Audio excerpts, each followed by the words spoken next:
Hello everybody, I'm back finally with the addressing logic card of Talos.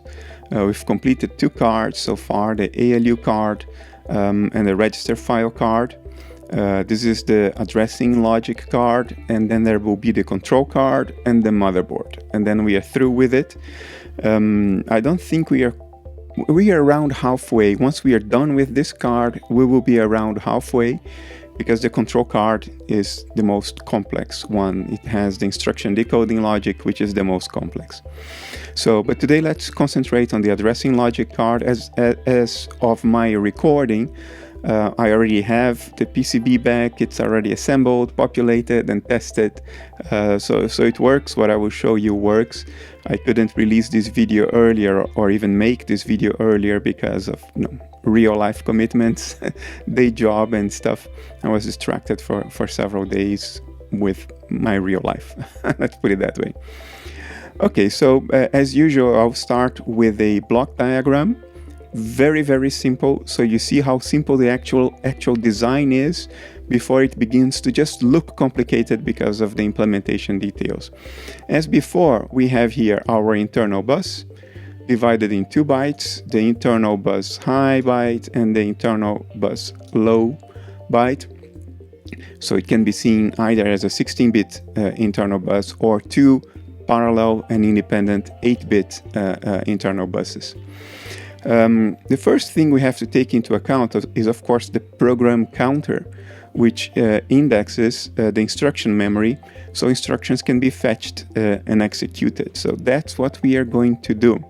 We are going to use 3 registers for this. 2 8-bit registers, the jump address high and the jump address low. This is the jump address low and jump address high.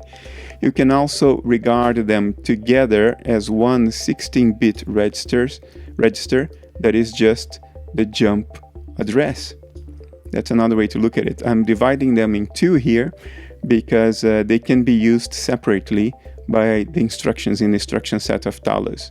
So we can do a register-to-register copy operation into the jump address high, and not necessarily the same operation to the jump address low at the same time. So they can be treated as 2 separate 8-bit registers. That's why I'm drawing them separately. But then there is only one 16-bit register that will be the program counter. It will contain the address of the next instruction to be fetched from instruction memory, so it can be executed.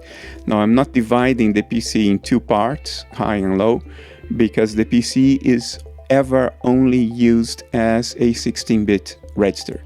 It's never used as 2 separate 8-bit registers.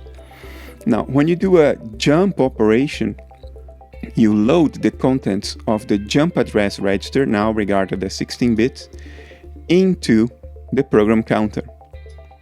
And now you might think, well, why this intermediate step? Why don't you connect the program counter directly to the internal buses? And you bypass this thing here altogether. It will save you a register. The reason for this is the following. Remember, we have only 4 8-bit general purpose registers, A high, A low, B high, and B low. We looked at it in the previous episodes, the register file card. Or we can regard them as 2 16-bit general purpose registers, A and B. Either way, when we do a jump, that jump may be a conditional jump. So we need to compute the condition. We need to do a computation in the ALU to set one of the 6 flags. Carry flag high, carry flag low, 0 flag high, 0 flag low, and sign flag high and sign flag low. Now those flags are only set if we do an ALU computation. Now to do that, the ALU needs operands, either A and B, or A high and B high, or A low and B low. Either way, we are using both A and B registers. Maybe we are using only half of them, the low bytes, or only the other half, the high bytes. But we are always using both registers, A and B. Now, suppose the condition is computed and we want to jump. Then we have to load an address into the program counter, which is the jump address. But A and B are already operands, so where would the jump address come from? There is nowhere else for it to come from. So what we have to do is to have this separate jump address register here, where we can load the destination address of the instruction that will be fetched if we jump. That could even be the result of a calculation. We may have to calculate with the ALU what the target address is, and then load, and then load the result of the calculation into JA. And then we load the A and B registers, or A high and B high, or A low and B low, with the operands we need to calculate the condition to set the flags. Then we set the flags and decide whether we are going to load the contents of the jump address register into the program counter or not. We need to have this separate place to hold the target address while we are computing the condition. So that's the reason for this intermediary, seemingly redundant jump address register. It is actually not really redundant. Could there be other ways to get around the problem I just mentioned? Yeah, but they are not going to be simpler than this. You may move the problem into the instruction set architecture and have to define instructions in a different way. I don't want to do that. I want to keep things simple. This costs me only 2 more chips, 2 8-bit registers. Okay, so when you're not jumping, however, you want the PC to just increment to 1 and go to the next instruction in instruction memory, the next address. So the program counter is not only a register, as the name implies, it is a counter too. So if you're not jumping, automatically in the next rising edge of the clock, you increment the PC by 1. In other words, it will point to the next address in instruction memory. The only way this will not happen is during a jump, when you actually load the PC with the contents of JA. And after you do that, it will count again. All right, so the result of the program counter goes through 2 tri-state buffers because they are 8-bit wide and the PC is 16-bit wide. And they go to a program counter bus.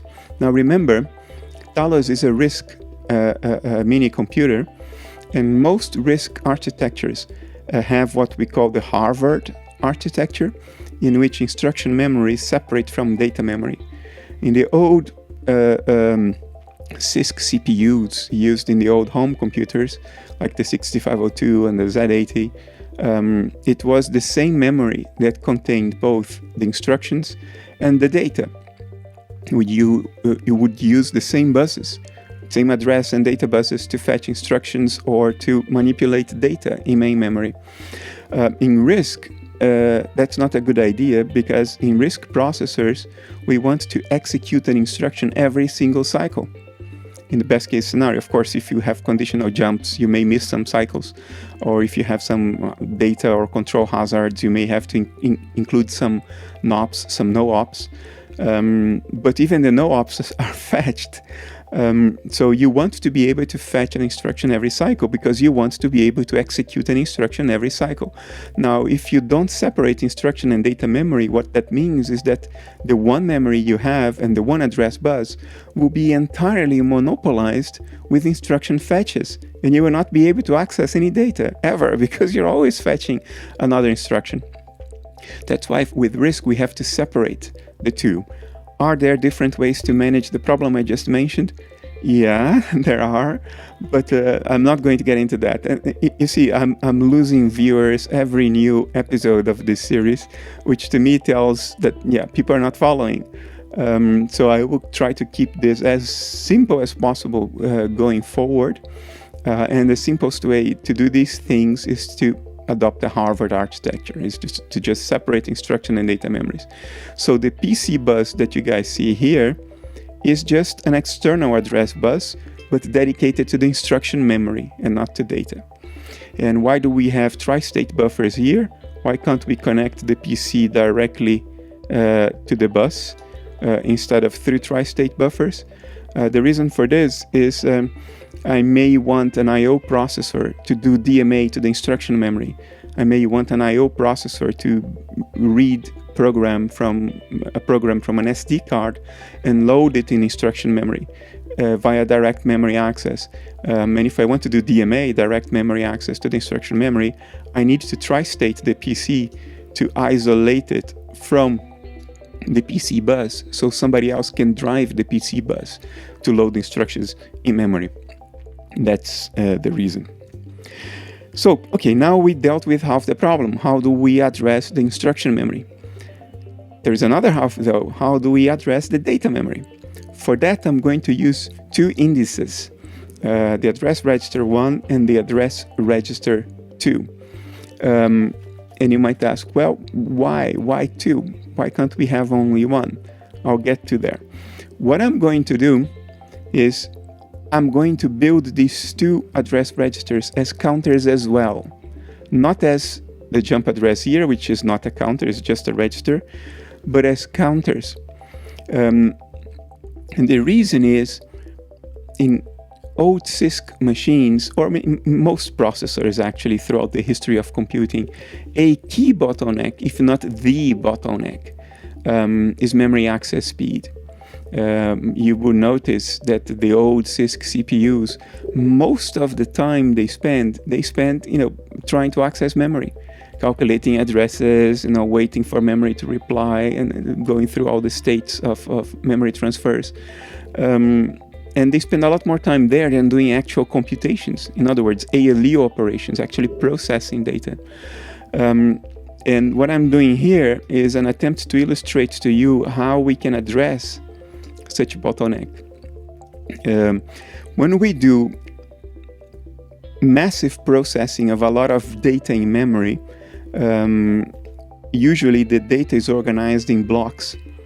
So you may have a series of contiguous addresses in memory with a block of data you want to process. And after you've processed that data, you want to store the results in another contiguous block of addresses in memory.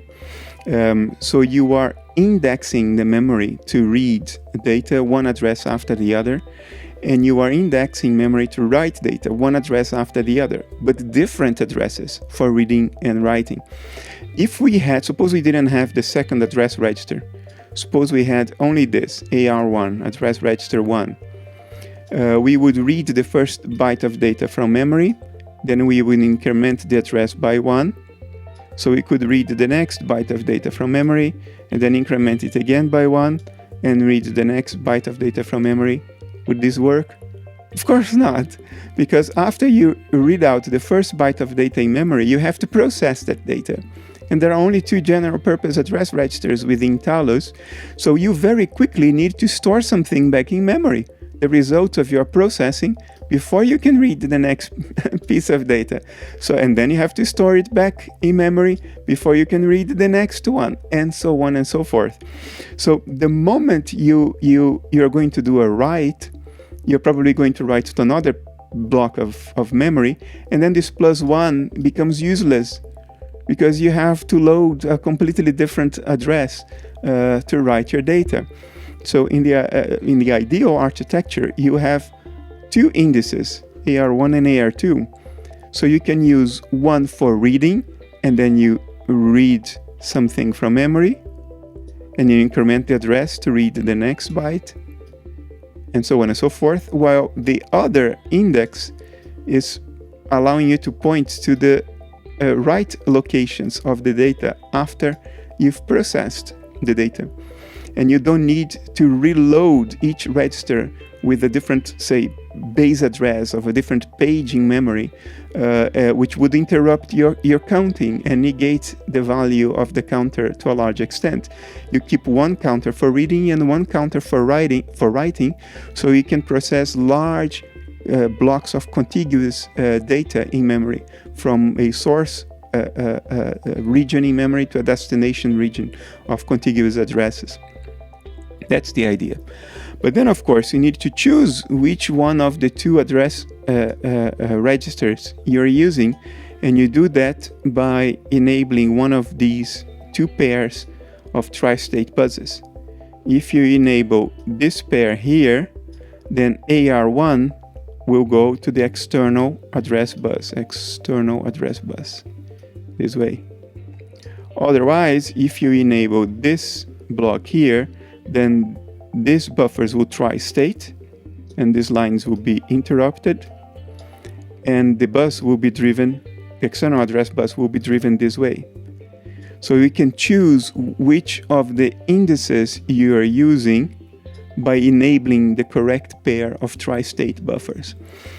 So when you are in the read cycle, you will read the contents of memory in the address pointed by AR1 here. You will increment AR1 and you will enable these two tri-state buffers. And then you process the data, and then when you're in the right part of the cycle, you will use AR2 enabled through these two buffers, and you also count one on AR2, so you go to the next destination before you even need to use it. That's the idea. So you'll be alternating between these two indices as you read and write to different blocks of contiguous addresses in data memory accessible through the external address bus. And that's it. Now notice that in the previous episodes I discussed instruction level parallelism in Talos ILP. We've seen that Talos can do two completely different register-to-register move operations in one cycle, or two completely different ALU operations on bytes in one cycle, or one register move and one ALU operation in the same cycle, so long as the ALU operation is operating on the high byte of the internal bus and the register move operation on the low byte, or vice versa. So ILP of 2 we've seen so far. Now, in addition to those two, we can increment the address register. Actually, you can increment 2 address registers in the same cycle together with the other 2 operations. And in fact, we can load the contents of the jump address into the PC in parallel with all that. So an ILP of 5, we can do 5 instructions in a single cycle. But in practice, that's not what we are going to do because of the following limitation. Talos is still an 8-bit processor. The instruction memory will be byte wide. It will have 8 bits per address.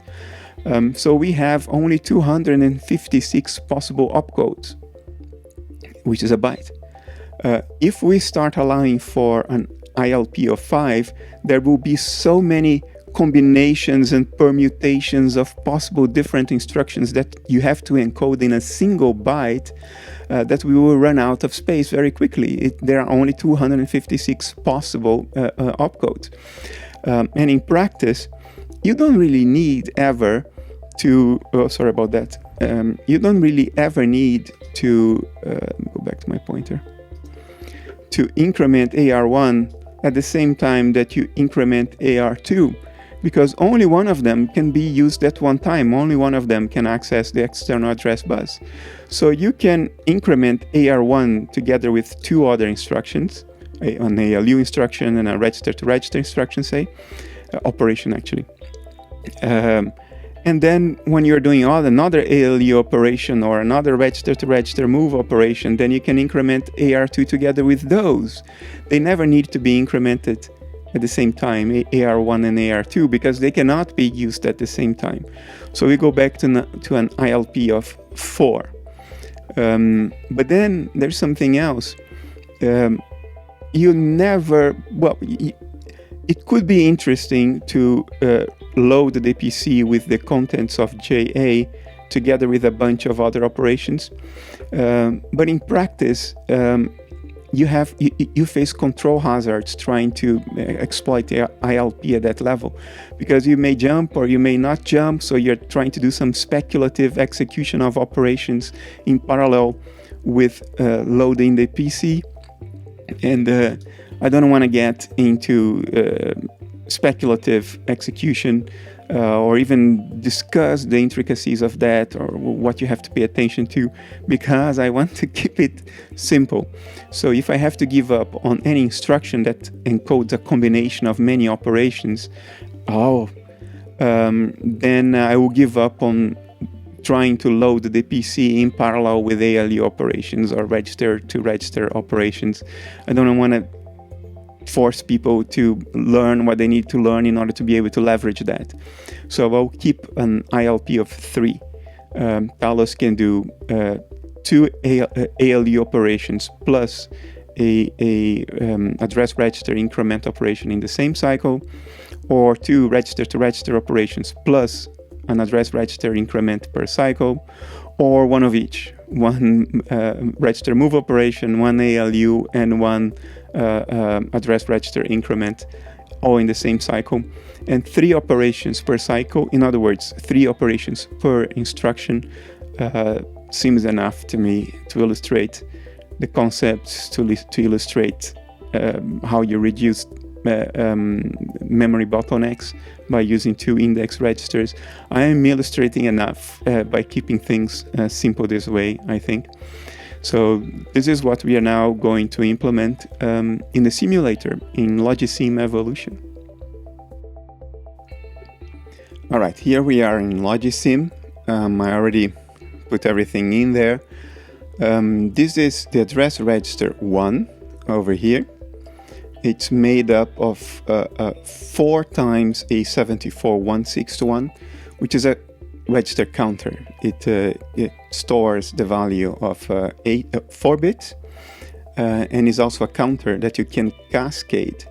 And since we are dealing with 16-bit addresses, I need 4 times 4 bits to get my 16 bits cascaded together in this configuration here. Now, I'm not going to go into the details of the wiring for cascading them together. If you want to understand this, just have a look at TI's datasheet for the 74161 and look at the application circuits towards the end of the datasheet. I think. Where they show how to cascade them, how to connect the signals together to cascade them. Otherwise, just trust me that this works as a 16-bit register, that if you enable it for counting with this control bit is address register 1 count enable, and it's active high. So if you put this bit high, on the next positive edge, low to high or rising edge of the clock cycle, the value contained here will increase by 1. So it's a register and it's a counter at the same time. Same thing for address register 2, made up of 4 times the 748C161, also with its count enable here, AR2 count enable. Both are connected to the internal bus high and internal bus low. So in addition to just counting, you can also parallel load AR1 and or AR2 with the 16-bit contents of the internal bus, so taking the high byte and the low byte together. Once you've done that, the output of AR1 can go through 2 tri-state buffers, the 74245, 2 of them because again it's a 16-bit value and the 245s are for bytes, so you need 2 of them. Same thing here. And this is the external address bus connected to both. So at any one time, either AR1 or AR2 will be driving the external address bus, but never both together, because we will never enable these 2 tri-state buffers at the same time that we enable these 2. That's how we deal with the contention, by enabling only one pair at a time. Now there is an inverter here to invert the control signals that are necessary and are active low, because in the instruction word after decoding in the control card, which is coming later, I want every control signal to be active high, such that when we reset the machine, they go to the instruction register goes to 0, and the buses should be disabled, not enabled. Otherwise we get bus conflicts everywhere. So we need this inverter here to translate these signals into active low, which is what the chips expect. So some of the control signals are address register 2 load enable, address register 2 output enable, which will drive this tri-state buses here. and the load enable will load the contents of the internal bus into the address register 2. And then the same thing for address register 1. Load enable, which will load address register 1 with the contents of the internal bus, and the output enable, which will enable these two buffers here to drive the external address bus, which goes into the data memory. So that's it for the top part. On the low part, we have jump address low and jump address high. JA low is connected to the low byte of the internal bus, and JA high is connected to the high byte of the internal bus. And these can be treated as registers in the register file. They can be loaded separately or together. In other words, as 8-bit registers or as one 16-bit register. Their outputs are connected directly to the program counter, not via the bus. So the program counter can only be loaded from the jump address registers and not directly from the internal buses for reasons we've already discussed. The program counter is not only a 16-bit register, but a counter, just like the address registers. So we have 3 indices available in Talos. Everything else is the same. It also has 2 tri-state buffers to drive the program counter bus, which is external, that goes into the instruction memory. And we have the buffers here because we may want to disable the program counter from driving the address bus of the instruction memory in case of DMA, direct memory access by an I/O processor that may want to load up a program in the instruction memory.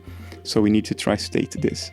So that would happen when we issue a sort of a halt and release buses signal to the Talos CPU. So the CPU stops or executes no ops and tri-states its buses so other components of the system can access the memories. And if we want to jump, then we have to preload the jump address into JA high and JA low in advance.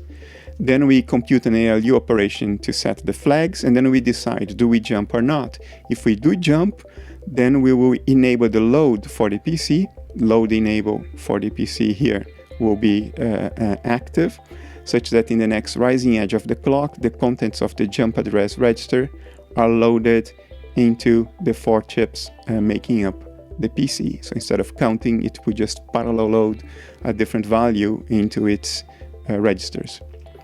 And that's pretty much it. There is another inverter here for the missing control signals. So we have the jump address high load enable and the jump address low load enable. When these are active, these registers here will load the contents of the respective byte in the address bus, the internal bus, I'm sorry, not the address bus, the internal bus. So that's the load enable for these two.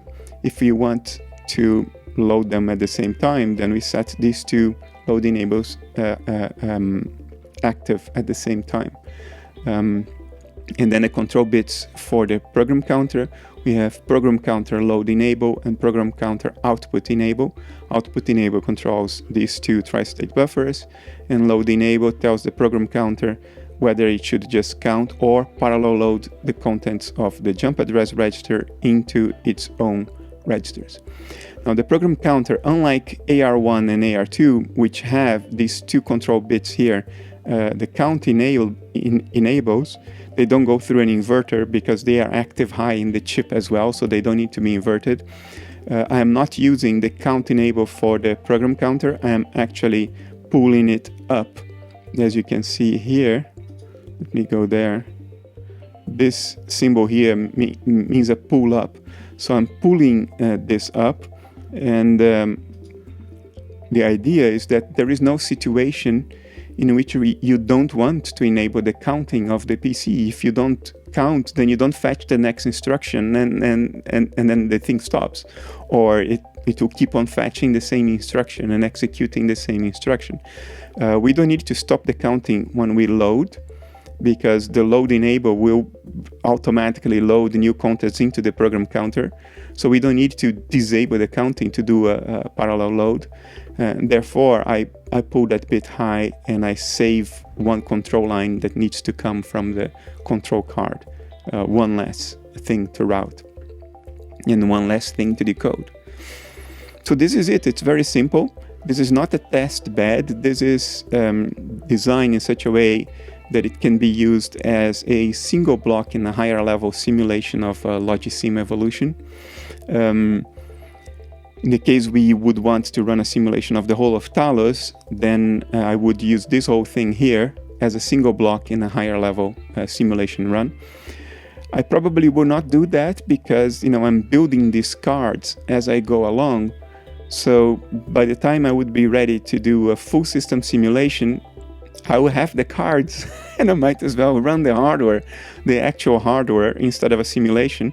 But if you want to do a simulation, then I wanted to make sure that I provide these models here in a way that is friendly for Logisim evolution. So you can use this as a module in a higher level simulation run. Notice that we don't have that issue with signals that are both inputs and outputs, because the direction can be changed. We don't have this issue here because the addressing logic card only reads from the internal bus. It never writes to the internal bus. It only drives external buses, the external address bus and the PC bus, which are external, not internal. So the internal bus is always an input into the addressing logic card, which makes things cleaner and easier to understand. Now let's look at my expansion of this into a test bed that we can use for running simulations of this card. Not higher level simulations of the entire system, but simulations of this card alone. And here we have it. It looks more complex, but it's actually not. It's very simple. This is the internal bus here on the top. Let me see if I can mark it here. That's the internal bus high and the internal bus low. They go into these two buffers.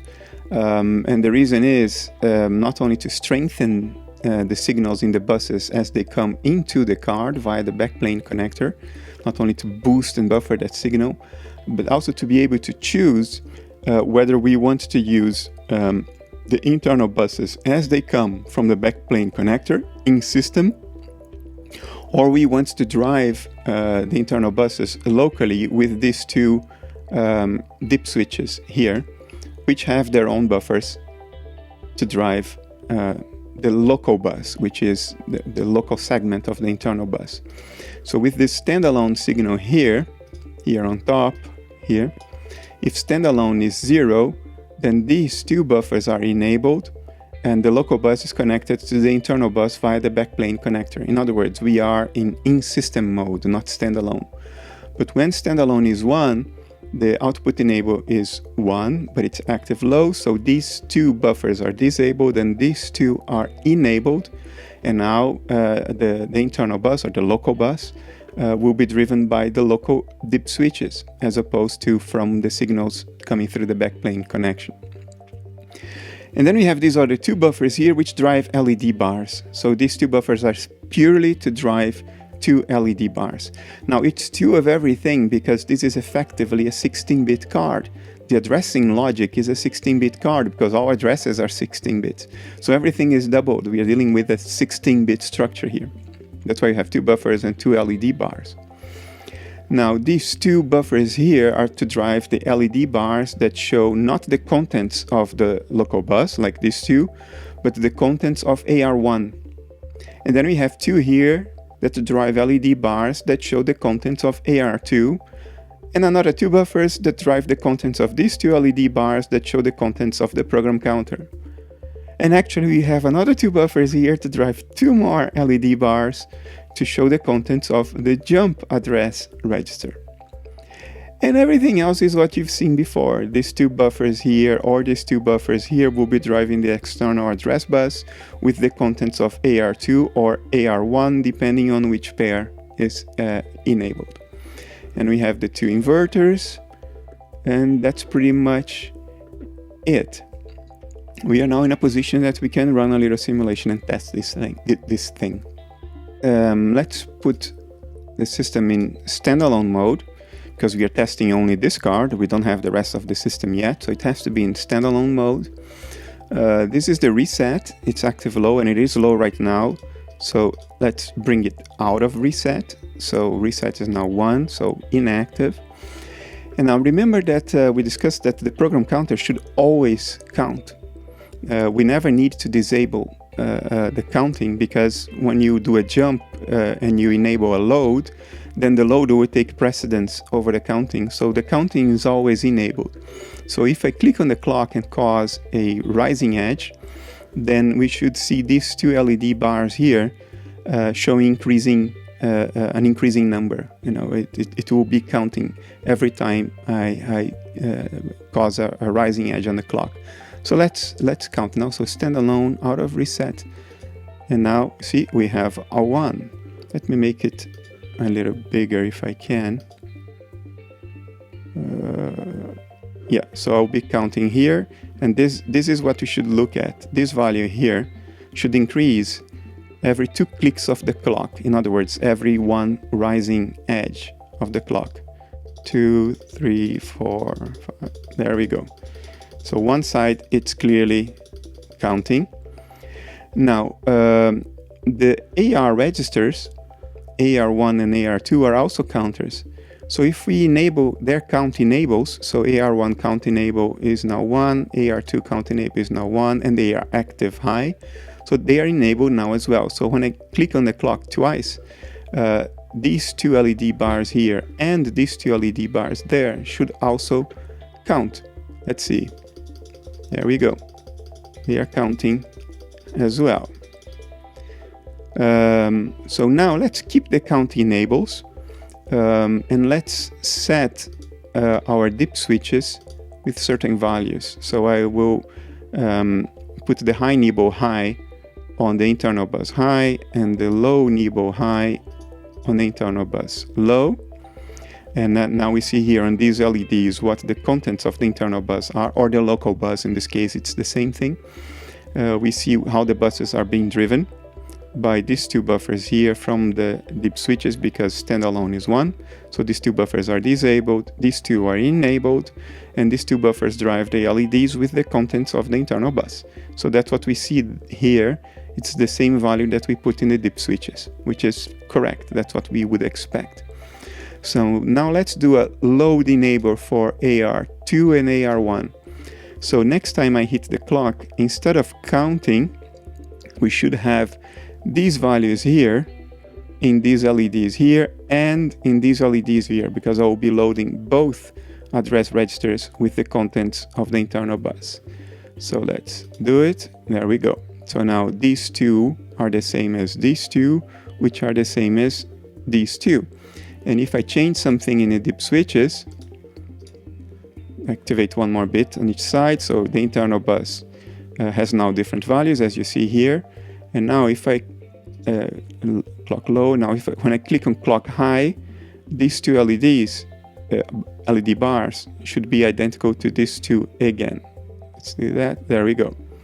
So the load enable for the address registers is working fine.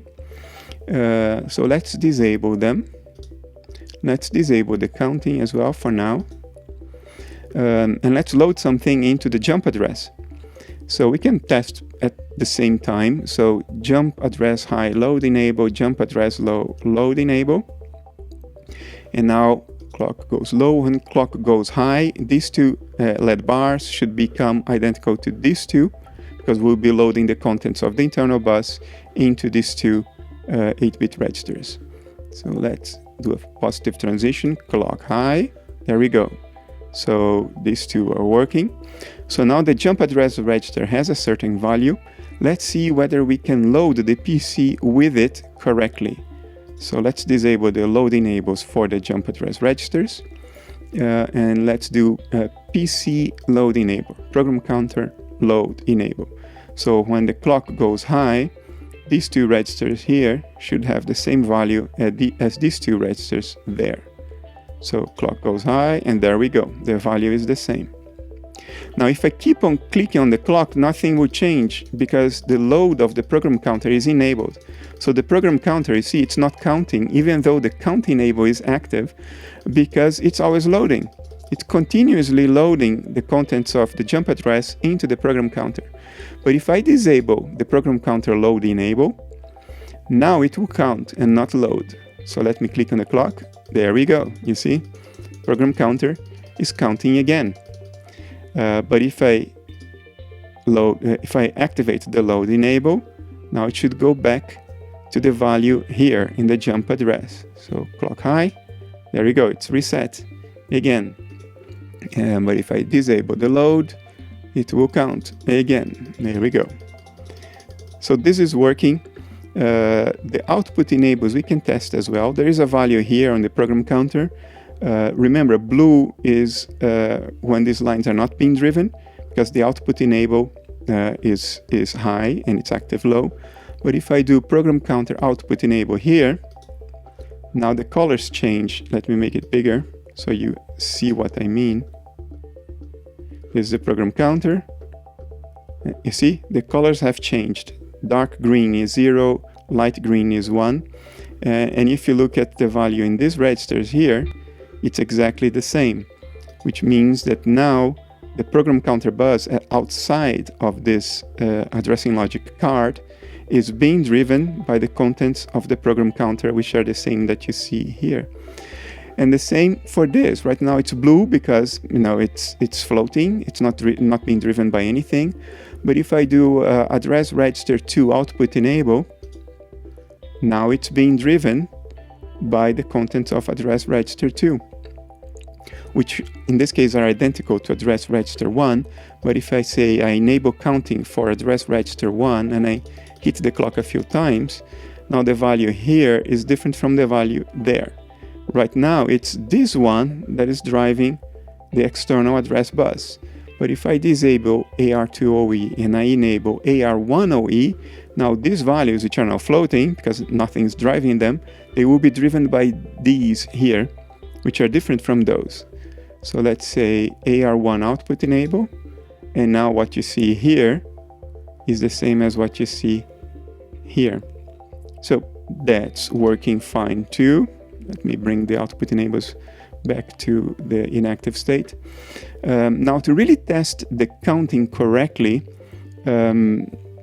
it's much easier. Instead of hitting on the clock manually, instead of hitting this manually like this, it's much more productive to just cut this link.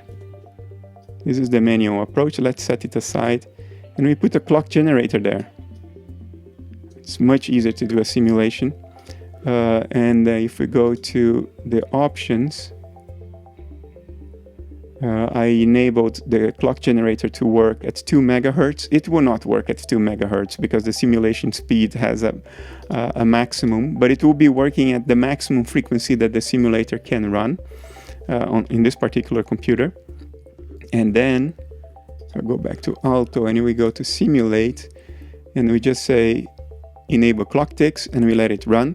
Now it should count automatically for AR1, AR2 are the count enables. Yeah, let me enable AR2 to count as well. And PC is always enabled for counting. Now I set the clock to run.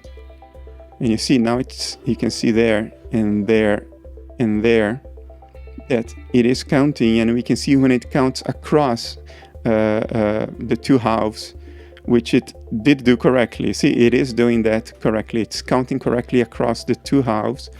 And before I started recording this video, I mean, the board is already made, it's already tested. So everything I'm doing here now for you to see, I had already done. So I know this works. The counters work fine. You see that now this will loop back. Yeah, back to 0, both of them. So this just works. In the next episode, we are going to transfer this, the test bed, to a schematic entry for the PCB design tool, the CAD tool that we will use to design a PCB. And I will discuss both the schematics there, because now we have to take into account all kinds of electrical things that we don't need to take into account here. For instance, I have to put resistors between these buffers and the LED bars to limit current and all the other electrical things. I'll discuss all that and also discuss the PCB design. This is the most complex PCB so far. because it's effectively 16 bits everywhere, and there's a lot of stuff going on. So there's a lot of lines to be routed. So in the end, I chose to use a 4-layer PCB to make sure that the power rails and the ground rails would be good, that I would have enough space to put everything there for good electrical performance. And the price of the board increased by only a very tiny little bit. It turns out that a 4-layer board in which 2 layers are just planes is not much more expensive than a 2-layer board. I will discuss all that in the next episode, so stay tuned for that. Till then, take care.